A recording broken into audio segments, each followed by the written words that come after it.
Alam niyo na gusto namin ibigay lahat, pero may kirot kaming nararamdaman kasi hindi namin ma-feel na kami.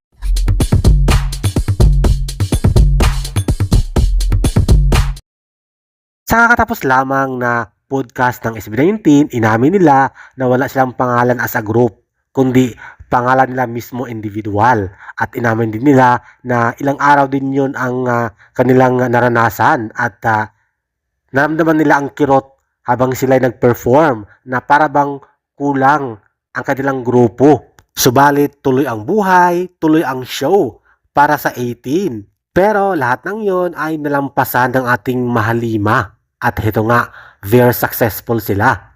Kung ating matandaan, bawal gamitin muna noon ang grupong pangalang SB19, kundi ang ginamit nila ang mga pangalan nila mismo at mahalima.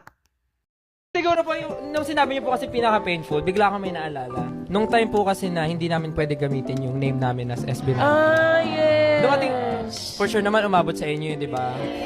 Dumating po kasi sa time na we're not allowed to use our name, SB19, because of issues na, alam mo na. Hindi, basta yun po, dumating po sa point na hindi namin pwede gamitin yung SB19. Parang 2 days or 3 days na lang concert na. Hindi naman namin pwedeng bawiin, i-cancel lahat. Siyempre ayaw namin maputol yung excitement ng fans.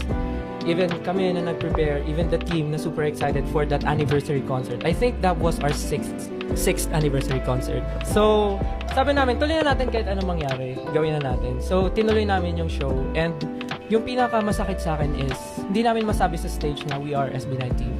Dumating sa point na, hi, we are Pablo, Josh, Tel, Ken, Justin. In all honesty naman po, talagang sobrang, yun yung painful for me. Kasi may mga ilang events po kami na, hindi namin masabi na, hi, we are